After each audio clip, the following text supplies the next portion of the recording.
Web as one, Mr. Downtown Raymel. You're listening to the Entertainment Report on iHeartRadio, live from Dubai for Friday, January 7th, 2022, delivering some major stories and trends going on in the world of entertainment and beyond. You can follow the show on Facebook, Twitter, or Instagram, facebook.com/The Entertainment Report with Raymel, that's RAYMELO, on Twitter at The Enter Report, or on Instagram at The Entertainment Report. You can listen to the show anytime you want on iHeartRadio. Just go to iHeart.com or your iHeart phone app, search for the Entertainment Report, and it'll take you to the page. Sidney Poitier, the noble leading man whose work in such films as No Way Out, Lilies of the Field, and The Heat of the Night paved the way for minority actors and actresses everywhere, has died. He was 94. His death was confirmed Friday by the press secretary for the Bahamas Deputy Prime Minister.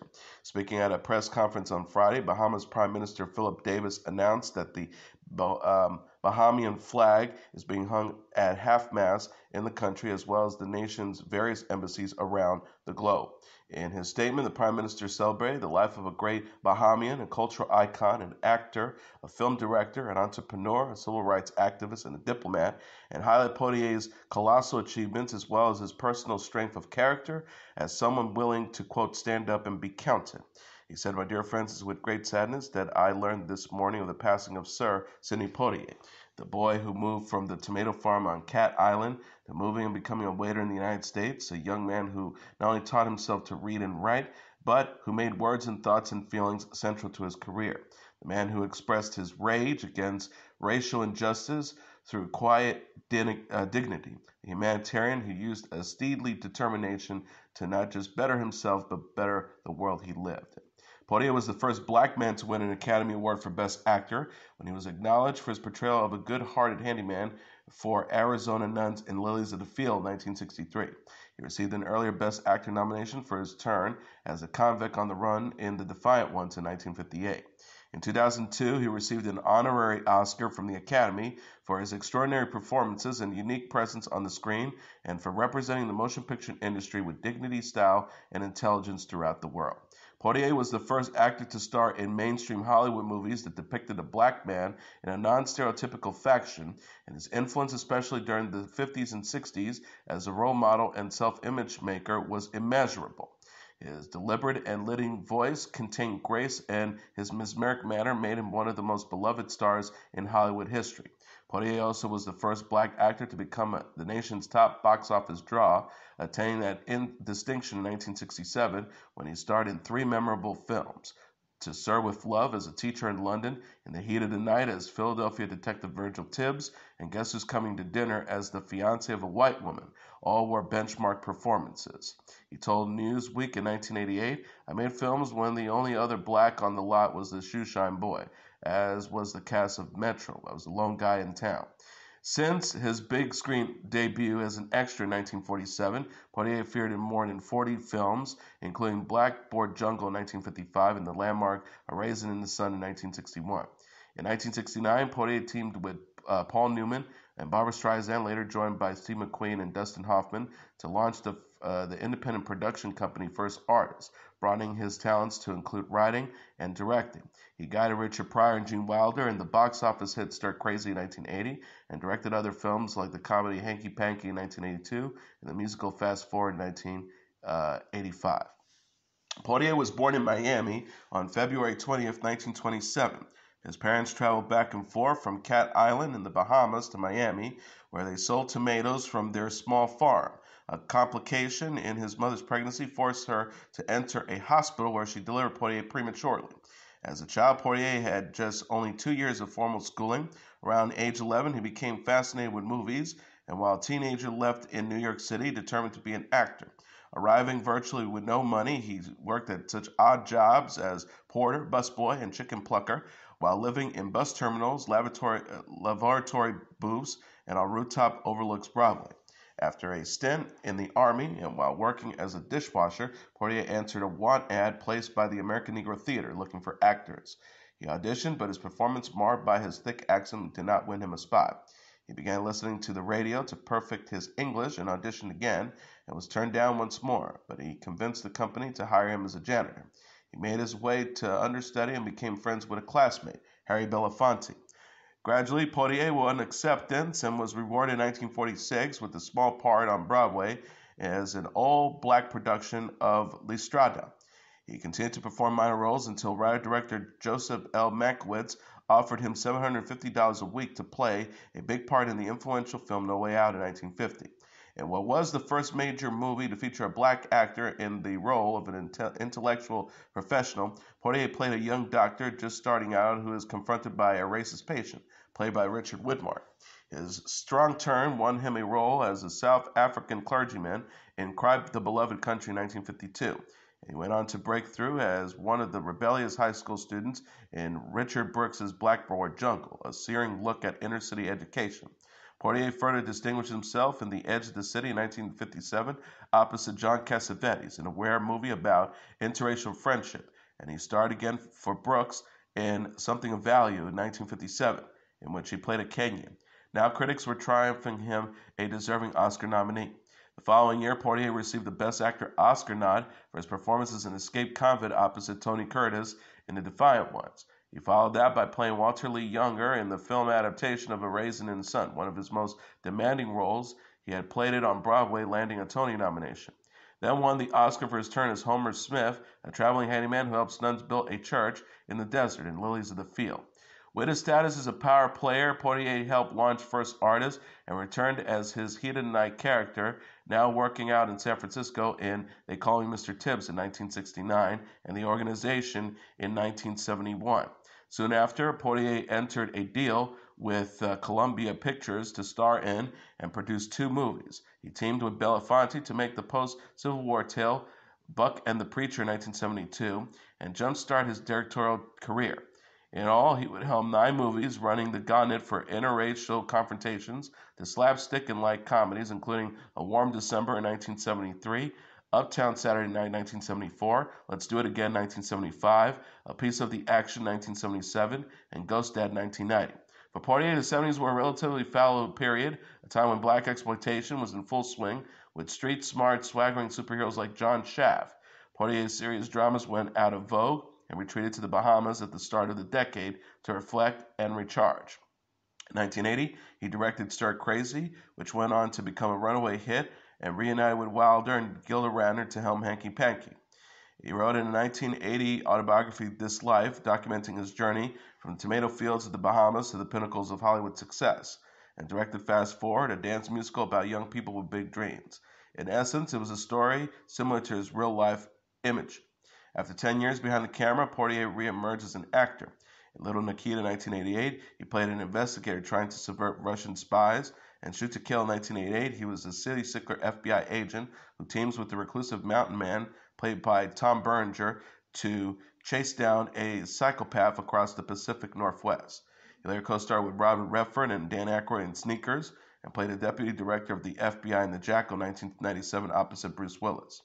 On television, Poirier played Nelson Mandela in the 1997 Showtime telefilm Mandela and de Klerk, and narrated documentary Ralph Bunche and American Odyssey in 2001. In 1997, he was appointed ambassador of the Bahamas to Japan. He was the father of 6 daughters, Beverly, Pamela, Sherry, and Gina, with his first wife, Juanita Hardy, and Anika and Sydney with Joan Chickas, whom he married in 1975. In his 2002 speech, Poirier reflected on the courageous, unselfish choices made by a handful of visionary American filmmakers, directors, writers, and producers that shaped his career. He said, each had a strong sense of citizenship responsibility to the time in which they live. Each was unafraid to permit their art to reflect their views and values, ethical and moral, and more acknowledge them as their own. They knew the odds that stood against them, and their efforts were overwhelming and likely could have proven too high to overcome.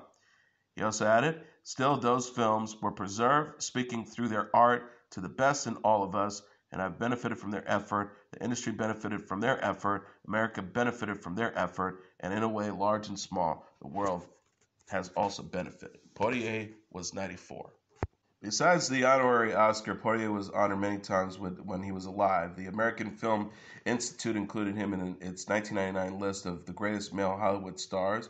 Queen Elizabeth II knighted him in 1974, and President Barack Obama awarded him with the Presidential Medal of Freedom in 2009. Oprah Winfrey posted a touching photo of her and Portier embracing one another while smiling on Instagram. She wrote, "For me, the greatest of the green trees has fallen, Sidney Poitier. My honor to have loved him as a mentor, friend, brother, confidant, wisdom teacher, the utmost highest regard and praise for his most magnificent, gracious, and eloquent life." Viola Davis shared a photo of herself and Portier together on Instagram, writing a touching tribute to the legacy Portier left others in Hollywood. She wrote, "The dignity, normacy, strength, excellence, and sheer electricity you brought to your roles showed us that we, as black folks, matter. You told us if you dream, do not scare you. They're not big enough. I put this quote on my daughter's wall. Rest well, Mr. Portier. Thank you. Thank you for leaving a legacy. May flights of angels sing thee to thy rest." Tyler Perry wrote a lengthy tribute to Portier on Facebook, labeling him as his North Star in the industry. He wrote, "To wake up this morning to a call that Sidney Poitier had passed away, all I can tell you is that my heart broke in another place. The grace and class that this man has shown throughout his entire life, the example he set for me, not only as a black man, but as a human being, will never be forgotten." The 52-year-old screenwriter, actor, and producer added a detail of life-changing memory of him spending time with both Portier and the late actress Cicely Tyson. He says, "I'll never forget inviting him and Cicely to fly to South Africa with me. Selfishly, I wanted to hold them both captive for the hour-long trip as I literally sat at their feet and listened to their wisdom and experiences.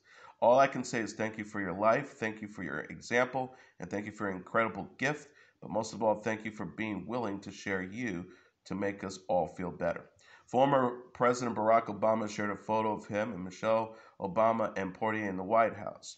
He wrote, "Through his groundbreaking roles and singular talent, Sidney Poitier epitomized dignity and grace, revealing the power of movies to bring us closer together. He also opened the doors for a generation of actors. Michelle and I send our love to his family and legions of fans." Director Kenny Leon, who won a Tony for his 2014 rendition of the 1959 Broadway play A Raisin in the Sun, in which Portier was part of the original cast, remembered Portier by thanking him for God for sharing the actor with the world. He wrote, "Rest in dear sweet Prince Sir Sidney Poitier, where would we be without your sacrifices as an artist among all artists and as a man." Whoopi Goldberg said, "Sir Sidney Poitier, rest in peace. He showed us how to reach for the stars." Dionne Warwick recalled a time meeting Poitier when she was younger, which resulted in the late actor giving her a nickname. She wrote, "He once caught me following him. He says, 'Little girl, what do you want?' I muttered, 'Can I have your autograph?' From that day, he always called me little girl and asked if I wanted his autograph. It was something we laughed about, and he was my hero and great friend." Jada Pinkett Smith wrote, "Trailblazing is not easy, and you did it with grace and tenacity. I am grateful, rest in love." Kerry Washington wrote, "We lost an elegant king. Today, thank you, Sidney Poitier, for not only opening the door, but for walking in this world with endless grace and excellence so that today still we follow behind you, reaching towards the example through your arts." Peter Bogdanovich, the Oscar-nominated filmmaker known for directing The Last Picture Show and other films, died at the age of 82 on Thursday. He died early Thursday of natural causes at his home in Los Angeles. His daughter, Antonia Bogdanovich, confirmed to The Hollywood Reporter. IndieWire also confirmed Bogdanovich's death. The Last Picture Show from 1971 earned 8 Oscar nominations, including Best Director and Best Adapted Screenplay, which Bogdanovich shared with his co-writer Larry McMurtry. The film won Best Supporting Actor for Ben Johnson and Best Supporting Actress for Cloris Leachman. Bogdanovich was also known for helming Paper Moon, What's Up Doc, Targets, Saint Jack, Daisy Miller, and At Long Last Love, and many more. His last film was 2014 She's Funny That Way. Bogdanovich was also an actor who famously portrayed Dr. Elliot Kupferberg on HBO's The Sopranos. Other roles included appearances in Get Shorty, Law & Order: Criminal Intent, Out of Order, and more. The filmmaker was also known for having an affair with the Last Picture Show actress Sybil Shepherd, which ended his marriage to collaborator Polly Platt. Bogdanovich also made tabloid headlines when he had an affair with Playboy playmate of the Don't Look Up has set a new Netflix weekly viewing record. The movie, directed by Adam McKay and starring Leonardo DiCaprio and Jennifer Lawrence, broke Netflix records for the most viewing hours in a single week following its release December 24th. Netflix confirmed Thursday to Deadline that Don't Look Up had 152.29 million hours watched globally in the week of December 27th to the January 2nd. Variety says the film has 111,030,000 hours viewed in its first 2 days. In addition, Don't Look Up is the third most watched film in Netflix history, following Bird Box starring Sandra Bullock and Red Notice with Dwayne Johnson, Gal Gadot, and Ryan Reynolds. McKay said in a tweet Tuesday that he was straight up flabbergasted by the amount of views. Don't Look Up is written, directed, and produced by McKay. The film follows an astronomy philosopher played by DiCaprio and a student played by Lawrence who try to warn humanity of an approaching comet that will destroy life on Earth. Rob Morgan, Jonah Hill, Mark Rylance, Tyler Perry, Timothy Chalamet, Ron Perlman, Ariana Grande, Cate Blanchett, and Meryl Streep also star. Blanchett said Wednesday in an interview on The Tonight Show starring Jimmy Fallon that Don't Look Up is more like a documentary than a satire. Rooney Mara will star in a new biopic about late actress Audrey Hepburn. Deadline reported Thursday that Mara will play Hepburn in the project for Apple TV+. The film is written by Michael Mintrick and directed by Luca Guadagnino. Mara will serve as a producer. The Hollywood Reporter confirmed Mara's casting and said the project is one of many new original films in the works at Apple TV+.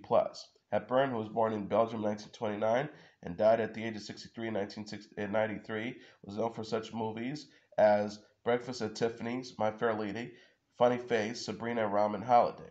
During her career, Hepburn was nominated for an Oscar for Best Actress 5 times, winning in 1953 for Roman Holiday. Mara is known for starring in David Fincher's adaptation of The Girl with the Dragon Tattoo. She most recently starred in Guillermo del Toro's movie Nightmare Alley, which opened in theaters in December. Enola Holmes 2 has officially wrapped filming. Netflix shared a behind-the-scenes clip Friday on Twitter with Millie Bobby Brown and Louis Partridge on set. The video showed the cast and crew celebrating Partridge's final scenes. Brown and Partridge started dancing an impromptu waltz. The post reads, the sequel of Enola Holmes has officially wrapped. Until it arrives on Netflix, enjoy this first clue of Enola's next great adventure. Brown and Partridge plays Enola Holmes and tours Bury in the Enola Holmes films. The first movie was released in September 2020, with the sequel expected to follow in 2022. Enola Holmes is based on the Nancy Springer book series, which centers on Enola Holmes, the teenage sister of famed detective Sherlock Holmes. Brown also stars as Eleven in the Netflix series Stranger Things, which will return for a 4th season this year. Netflix shared a teaser featuring Eleven, played by Brown, in November. Today, host Hoda Kotb says she tested positive for COVID-19. The 57-year-old television personality told her Today co-anchors that she's quarantining at home but feeling good and hoping to return to work soon. Kotb is vaccinated and has received her booster shot, according to NBC News. Kotb thanked fans for their well wishes in a tweet Thursday. She wrote, thanks for the well wishes, feeling good, can't wait to see you all when I'm all in the clear. The View host, Whoopi Goldberg, also recently tested positive for COVID-19 and has been absent from her show this week. She appeared on The View remotely on Wednesday to give a health update. Goldberg said of her family, it could have been much, much worse, I'm sure, and it wasn't. I'm really lucky, and I'm really glad that everyone is now testing negative. Late night host Seth Meyers said Tuesday that he tested positive for COVID-19 and was canceling his show for the rest of the week. In addition, singer John Mayer tested positive for COVID-19 and will be unable to perform with Dead & Company at Plain in the Sand Music Festival in Mexico.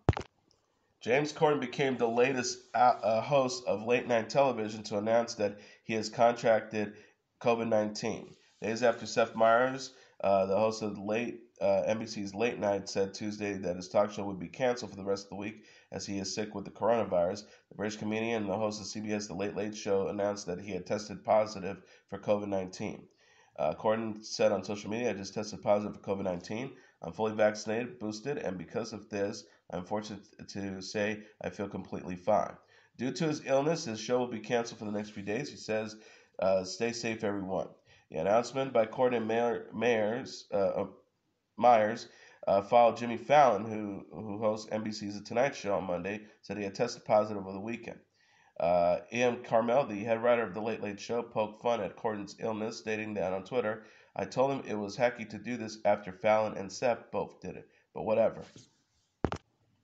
Ashley Graham is a mom of three. The 34-year-old model welcomed twins with her husband Justin Urban on Friday. Graham shared the news in a post on Instagram stories. Graham wrote, "Justin and I are excited to share the news that our baby boys are here. They were born early this morning at home and are happy and healthy." She said, "I'm taking some time to heal up and connect with my husband and three boys, but I cannot wait to share more with you all. Much love, AG." Graham had shared baby bump photos Monday after reaching 40 weeks of pregnancy. Graham wrote, "Made it full term today, 40 weeks. Due dates are just a suggestion. Babies will always come on their birthdays." Graham and Irvin also have an older son, Isaac, who turns 2 years old this month. The couple announced Graham's second pregnancy in July and said in September that they were expecting twins. Graham said in July, "The past year has been full of tiny surprises, big griefs, familiar beginnings, and new stories. I'm just beginning to process and celebrate what this next chapter means for us."